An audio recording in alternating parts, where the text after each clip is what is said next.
Então, beleza, vamos lá. Vamos agora trabalhar, né, a compreensão. A gente viu como é a dinâmica do sistema operacional para gerenciar vários processos que estão em execução. A gente acabou de ver isso, viu os conceitos e viu de que modo essa dinâmica acontece e como é que o sistema operacional lida com isso. A gente agora vai avaliar como é que um processo nasce, né? Como é que essa dinâmica, que tipo de trabalho acontece para que um processo ele nasça. Então, a gente tem três situações, né? A primeira situação é: liguei o meu computador. Eu ligo o computador, a gente viu lá no processo de boot, nas aulas que eu explico o processo de boot, a gente tem todas aquelas etapas, né? Vamos considerar aqui que a gente vai analisar a partir do momento que entra o contexto do sistema operacional. Quando a gente inicia o sistema operacional, vários programas estão sendo abertos ao mesmo tempo. Tá? Então, a primeira forma de nascimento de um processo é esse. O sistema operacional, por si só, ele já vai abrir vários processos. Que tipo de processo é esse, professor? Então, você tem processo que faz gerenciamento da memória, o processo que faz gerenciamento dos processos, o processo que faz gerenciamento dos arquivos, o processo que analisa a segurança, que faz o gerenciamento da rede. Então, assim, são vários processos, né? Milhares de processos que são abertos pelo sistema operacional que está rodando por trás, né? Que é um conceito que a gente chama de background, e a gente não, assim, para a gente é transparente, mas são processos do sistema operacional fundamentais para que o sistema ele funcione corretamente.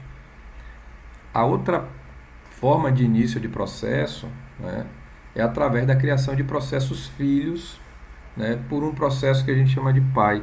Então, aquele exemplo que eu dei para vocês, eu inicio uma aba do meu navegador, né, do Chrome.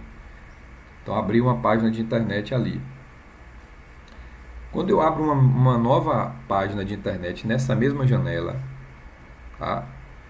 Essa segunda aba, com essa segunda página, é um processo filho, né? Então, essa segunda aba é um processo filho do processo pai, que é a janela do Chrome. Tá?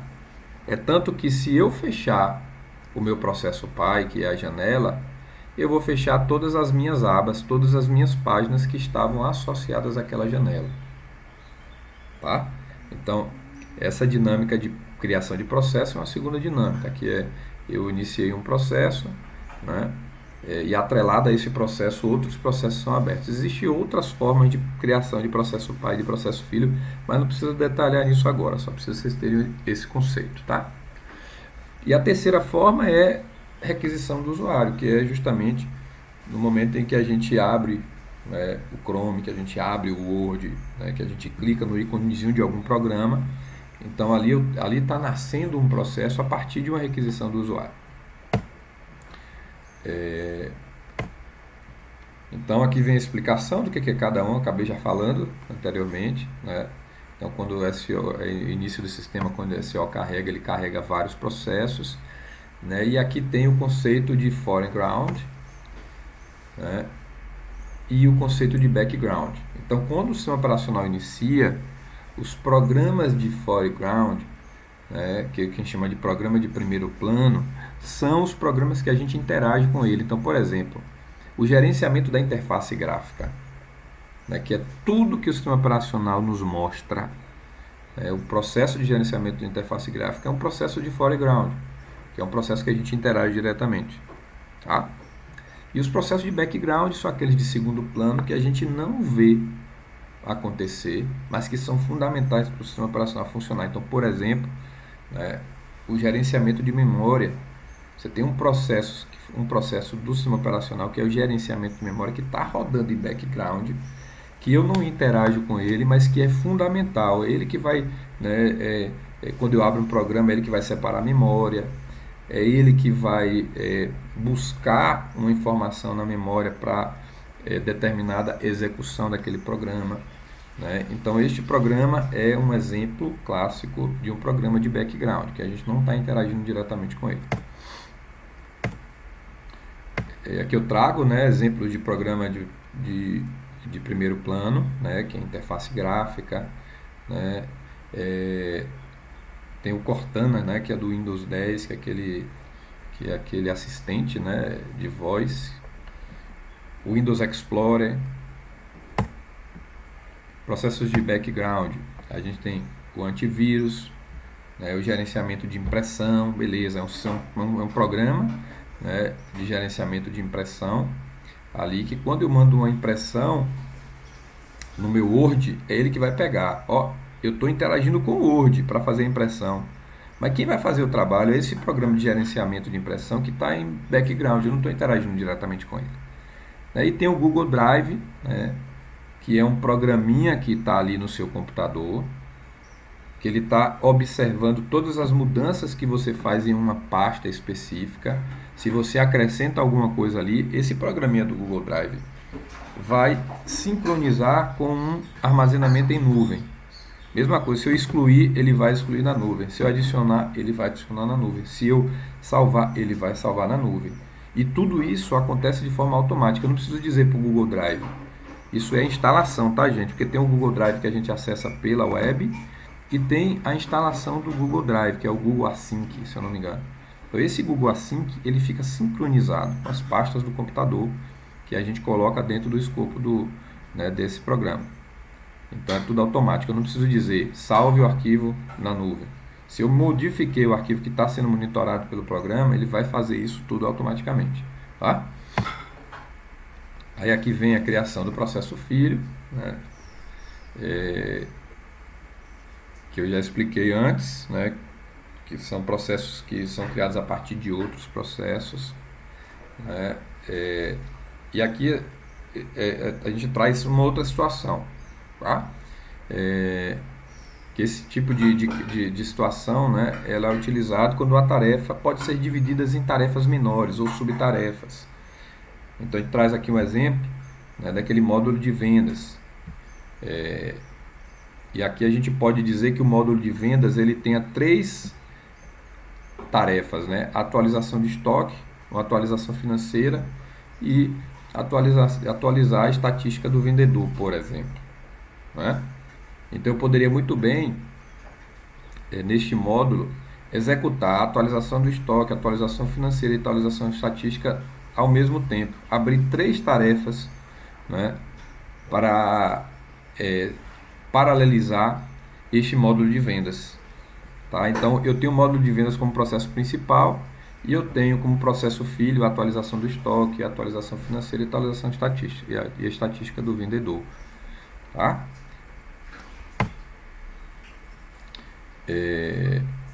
E aí aqui eu trago, né, exemplos, como eu falei antes, né, do browser, do Windows Explorer, e do Chrome.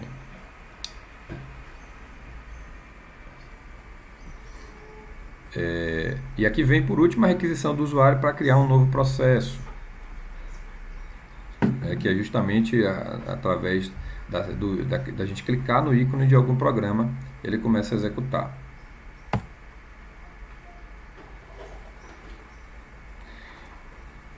Aí vamos lá, falando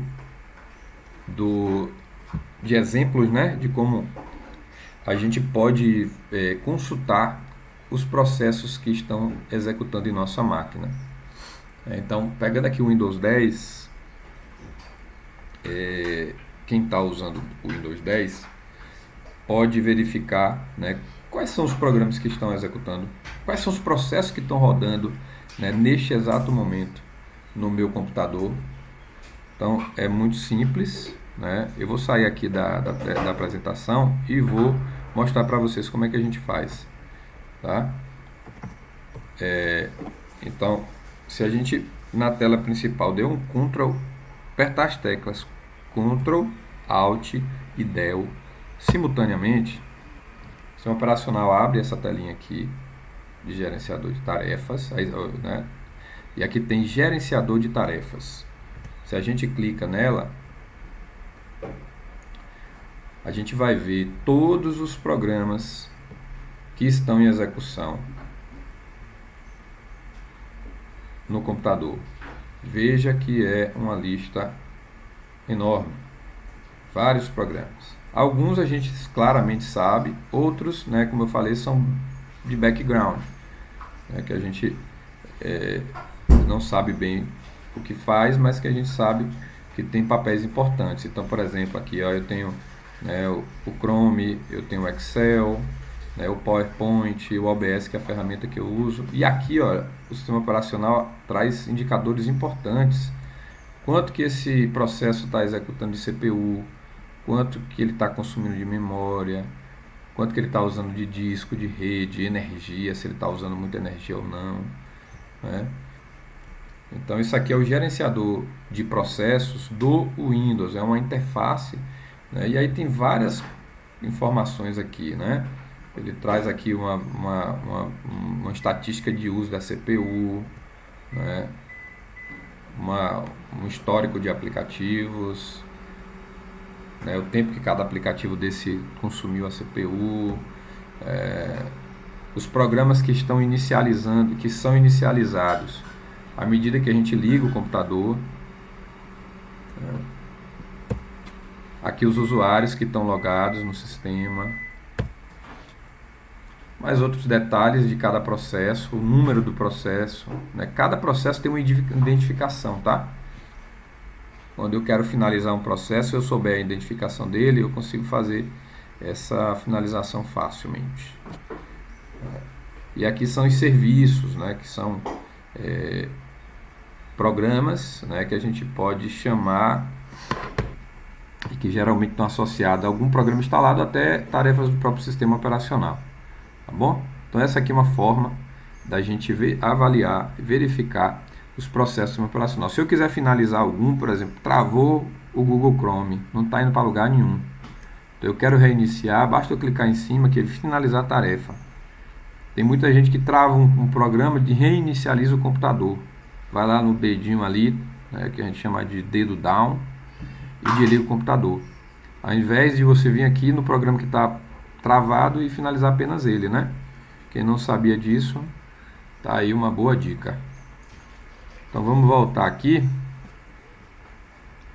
Isso no Windows, tá? No Linux tem ferramentas para esse tipo de interface também, mas existem comandos específicos no Linux, né? Não é tão visual, mas que acaba lhe dando mais possibilidade de você gerenciar os processos do seu sistema operacional. Mas não vamos entrar em detalhe nisso agora, isso aí seria uma aula específica sobre o Linux. Então aqui, agora a gente viu como criar um processo, agora vamos ver, né, como é que a gente finaliza um processo. Então eu vou parar a aula, esse vídeo aqui, para a gente não ter um vídeo tão longo, e a gente continua no próximo, tá bom?